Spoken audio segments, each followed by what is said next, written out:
Bismillahirrahmanirrahim. Baik, akan kita lanjutkan lagi pembahasan kita.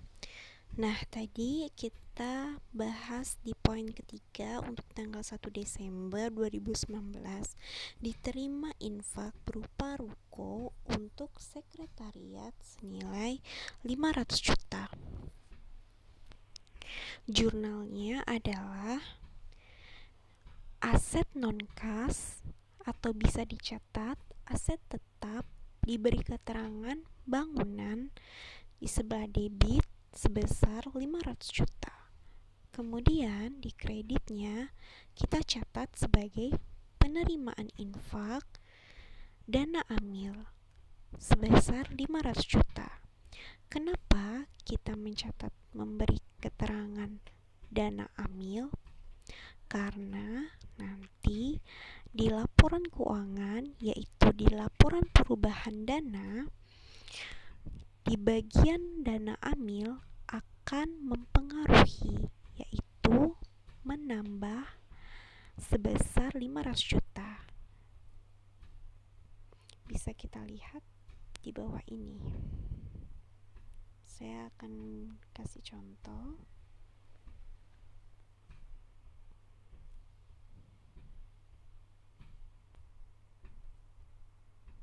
Nah, ini terlihat dana amil, sumbangan dari donatur berupa gedung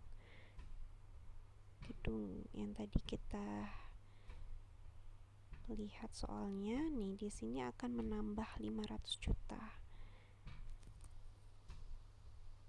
Penerimaan sumbangan dari donatur berupa gedung sebesar 500 juta. Nah, jadi itu mengapa kita memberikan keterangan supaya kita tidak bingung ketika kita mencatatnya ke dalam laporan keuangan. Kita lanjutkan di bagian poin D.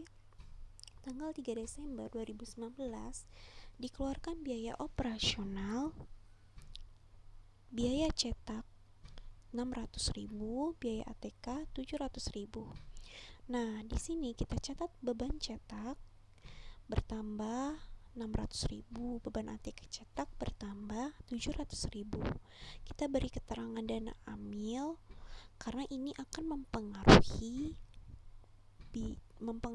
dana amil, yaitu mengurangi dana amil di dalam laporan perubahan dana atau di laporan keuangan nanti.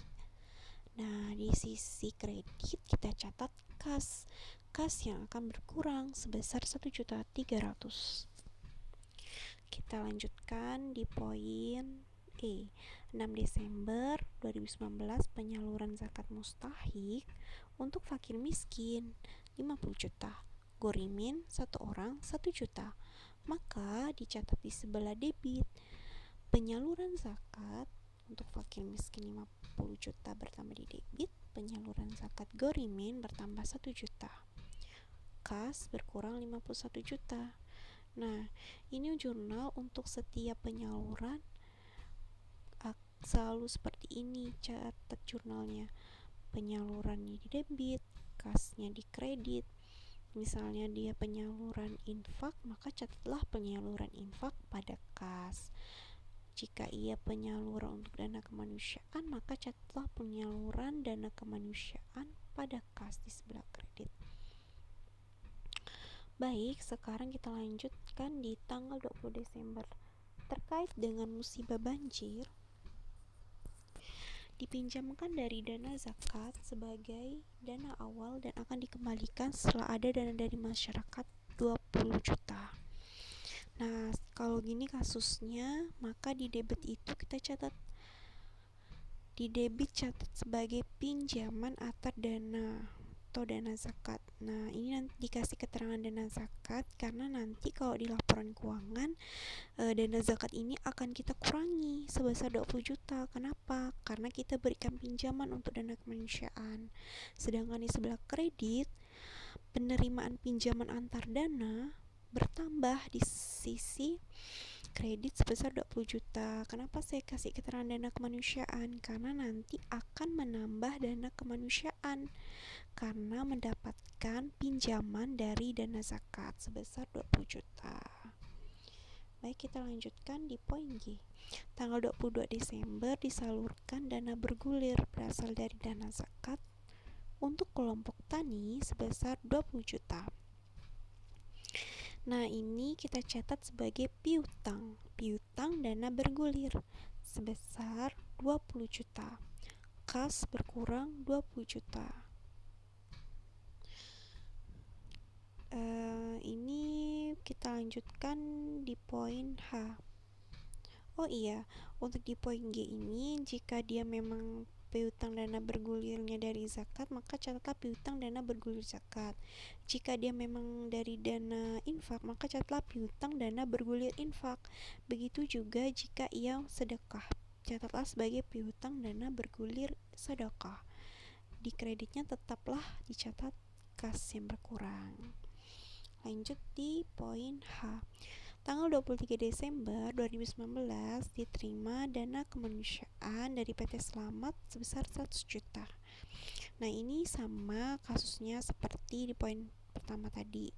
Kita catat kasnya bertambah di debit, kemudian di kreditnya bertambah penerimaan dana kemanusiaan sebesar 100 juta.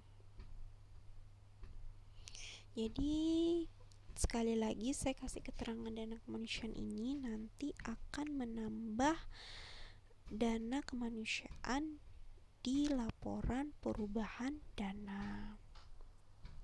Baik, poin I. 24 Desember 2019 penyaluran dana kemanusiaan 70 juta, akomodasi tim 20.500.000, transportasi 5 juta. Nah, disebutkan dalam paragraf 19 dalam PSAK bahwa PSAK yang berkaitan tentang zakat, bahwa beban penghimpunan dan penyaluran zakat harus diambil dari porsi amil. Nah, jadi setiap beban yang berhubungan dengan penghimpunan dan penyaluran zakat itu kita harus ngambilnya dari dana amil kayak gitu. Jadi nanti kalau di laporan perubahan dana itu akan mengurangi dana amil.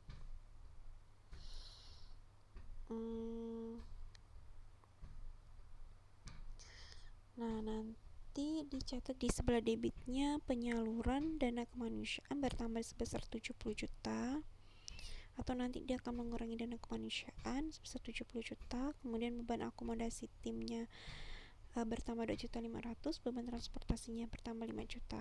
Nah, ini dikasih poin semuanya nih, dikasih keterangan dana kemanusiaan ini artinya nanti akan mempengaruhi dari sisi dana kemanusiaan. Kemudian kasnya berkurang sebesar 77.500.000 karena kan dia menyalurkan dan mengeluarkan beban atau biaya. Nah, kemudian di tanggal 27 Desember ini UKM gulung tikar karena rugi corona. Nah, ini tidak perlu jurnal ya. Kemudian poin K, 30 Desember bayar gaji untuk amil 3 orang totalnya 5 juta. Nah, ini kita catat beban gaji. Jadi setiap beban itu pasti kita catat di sebelah debit beban gaji. Nah, karena ini berhubungan dengan amil, maka dia akan menambah maksudnya bukan menambah, mengurangi dana amil nanti di laporan perubahan dana 5 juta, kemudian kasnya berkurang 5 juta. Oke, kita masuk ke jurnal penyesuaian.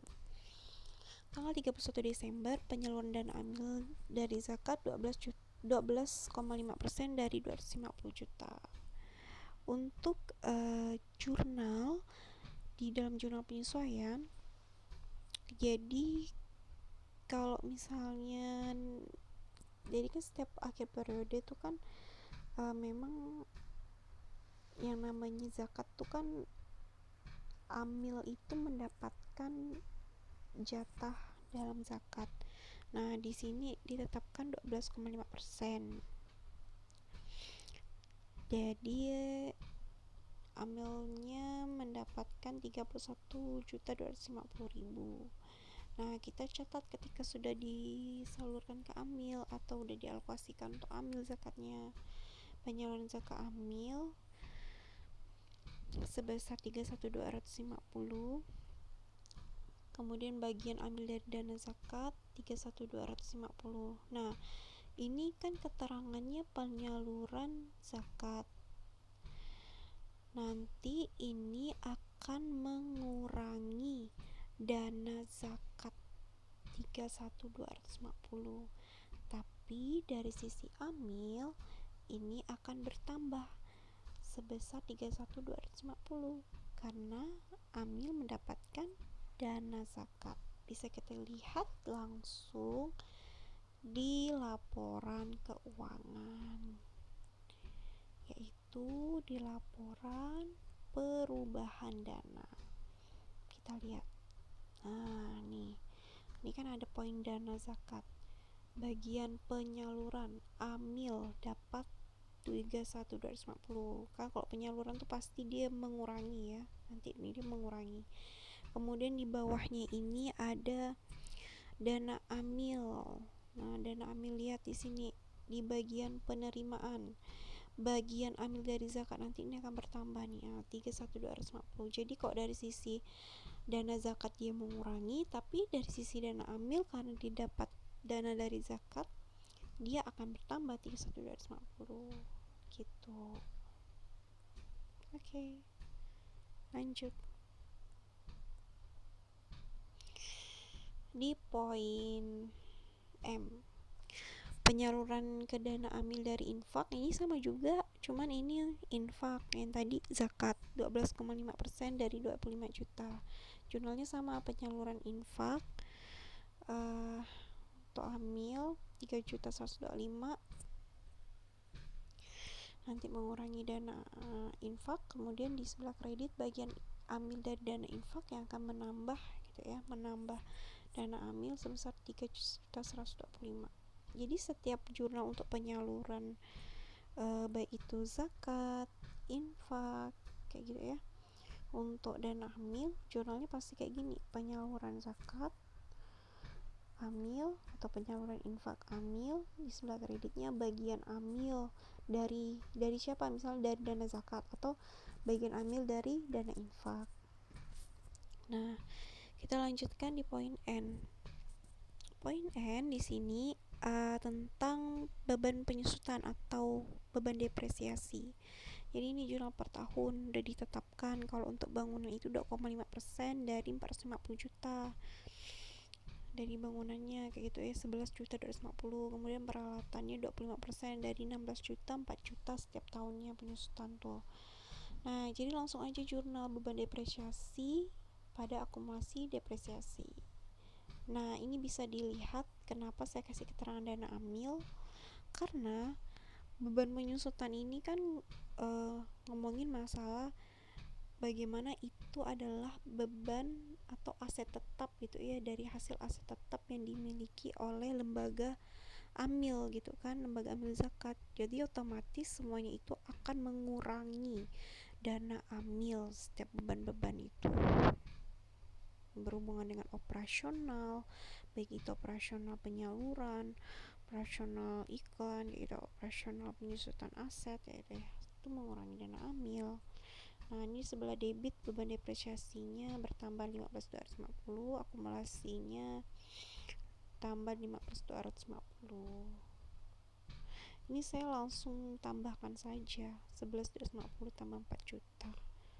Tapi kalau mau satu-satu juga boleh. Baik, kita akan lanjutkan di sesi selanjutnya di part 2 untuk bagian buku besar. Oke, semoga tentang jurnal umum ini bisa dipahami.